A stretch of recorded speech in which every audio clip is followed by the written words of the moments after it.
Welcome back to the studio. I'm Sarah and I've been a milliner, accessory designer and maker and educator for over 30 years. And in this short video, I'm going to talk about why I think design matters. Being a technically great milliner is super important, but we don't want to lose sight of why it's so important to build up those design skills. So I'm going to talk a little bit about why I think it's important to practice your design skills and where I get my inspiration and develop my designs. So hang around if you want to hear a little bit more about why I think design really matters.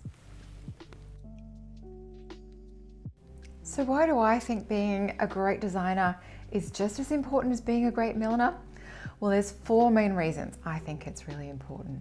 And the first one is, the better we are at design, the more we practice it, and the more inspiration we bring into our design studio, the more we're likely to develop a really strong signature style.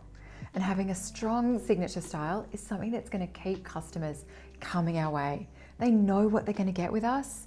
They know what it's going to look like, but it's always still fresh and new. So our existing customers come back because they know what they're getting.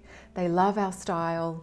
They love our look. We know we understand them, and it's going to attract new customers. Another reason I think it's really important is not only do we deal with individuals as milliners, but millinery is an accessory, so we're so often dealing with fashion designers, bridal designers, creative directors, theatrical designers, and so we're dealing with other people's vision. And having great design skills means we've not only got the language to talk about it, but we have a big reference library living in our heads. So when we see someone else's work, we don't just make them something good, something they might be expecting, but we can kind of riff off their work and create something even more amazing. That brings me to my next reason that I think understanding design and keeping on practicing it is so important. And that's because we're always dealing with somebody else. So we need the language to talk about what we're doing, whether we're talking about line, proportion, color, texture, all of those kind of words that help us describe what we want to do, what we think we want to create, but also that other people are going to be using when they're talking to us. Nothing worse than sitting in front of another designer, they're telling you their vision, and you're kind of like, I'm not quite sure what they're really trying to say.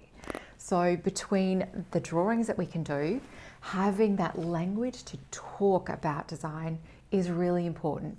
Another reason being able to talk about what we can do and having that signature style is that as milliners, we rarely, if ever, don't have a client that we're working with, whether that is an individual client that's come into our workroom or our atelier or studio to have something made for a special occasion, like a bridal event, a race day, mother of the bride, all of those kind of things. We need the language to talk to them. We also need to understand design in terms of the outfit they're wearing, the proportion that their body could manage, and understand kind of what they're trying to get from us. So they won't have the design language, we need to have it as designers. I think being a great designer is partly kind of collecting and reflecting on everything around us. That helps us not just have the language, but the knowledge of design to create beautiful work for whoever we're working with. So I like to collect a lot of inspiration and categorize it while I think about what I want to do. And over 30 years of designing, I have a pretty distinct personal style now and a distinct approach to what I do.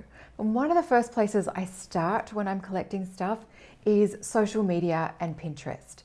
So if I have a look at my Pinterest boards, I've got all the pins that I make public for everyone. So these videos, what's going on behind the scenes, but there is a million miles more stuff that I collect that helps me get inspired and work out my own design likes, dislikes, my personal tastes, and where I think my next bit of design is going.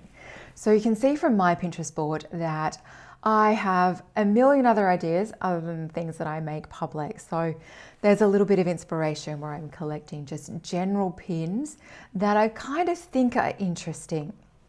I then have the actual kind of design that I'm working on at the moment. So this is the board where I've started to collect all of the imagery around the new design project that I'm working on. So I've got like one separate board for the vibe, so the feel of what I'm doing. So it's got a very retro feel to it. It's very sketchy. As with everything, it's very black and white. It's around language and it's a little bit quirky. So this helps me gather those ideas together so I'm not going off on tangents. The next thing I do in my collect and reflect design strategy is I collect stuff. And it's stuff from all over the place. It's old London Underground tickets. It's a little rip out from a magazine that I found inspiring. It is napkins from my favorite restaurant in Paris. It's the postcards from all the exhibitions that I've been to that have inspired me. It's even things like old paper bags where I've loved the color or the width of the stripe. It's kind of all of this stuff that has been part of my life that's caught my eye or made me excited or even brings back a memory of something I've done. So another part of my collect and reflect strategy to design is collecting history. So I spend a lot of time looking at books and seeing exhibitions of past designers. Favorite of mine is Schiaparelli, and from her, I really take inspiration from her wit and her surrealist approach to things. But I also read about her history, her approach to business. I love Dior, Chanel, lots of past designers that you can get a lot of inspiration from. It's not copying them. It's really taking what they did really well and seeing how you can turn it into your signature style and make it a much more contemporary vibe. So I'm reading books, I have magazines that I've collected from the 90s and the early 2000s. I have books on techniques, as well as books on history, designers, artists, strategies, a whole lot of different stuff. But there's also another way that I collect history, and that is by buying vintage hats. I don't buy a lot of them. I only buy the stuff that really speaks to me, and I've developed a signature style after 30 years of designing. So I just pick the stuff that I go, I think that could inspire something one day. So it's things like this beautiful little fur, velvety little clutch that sits on the kind of back of the head with this little brim. Both of those were really inspiring elements for me. I really felt there was something I could do with this. I'm also a sucker for anything made out of Petersham. And this little cap on here. Another one that I collected is this gorgeous little fur felt, very soft, little 1930s or 40s hat that has a gorgeous bucket shape and these tiny little cat ears on it, which I just adore. But again, it's the little elements like using the self velvet on here to make the trim out of it and a little tail. Really, really inspiring and super witty on this one. But sometimes it can just be the shape of a hat. I am an absolute sucker for the classic hat shapes like boaters, Bretons, berets, all of those kind of classic hats. So I keep this gorgeous old boater around because I love this chin strap and it's got a really Spanish vibe about it. So make sure you're collecting history, but doing it wisely. Reading about the people who've done it really well, looking at inspiration and finding actual physical artifacts that get you excited and can help you come up with lots of new ideas. Once I've done collecting everything through my Pinterest board, looking at history, collecting all the stuff, what am I going to do with it? It's time to reflect on it. Bring it all together into a more coherent style that's going to help us communicate our ideas to other people, set the mood or the vibe for things, help us develop collections, or even just set the tone for our business. And the way I do that is by bringing it all together in these kind of design diaries. So some of them are very specific. They're really based on kind of pulling together a collection. So this was kind of a gothic vibe collection, all made with black feathers, that was inspired by all of the things I've collected here. And you can see it's a mix of drawings, it's a mix of photographs, it's poetry, there's some songs in there.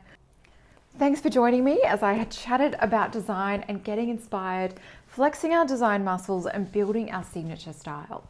If you'd like to know more about design, just let me know in the comments and make sure you like or subscribe to this channel to make sure that you're catching up with everything we're talking about in the studio.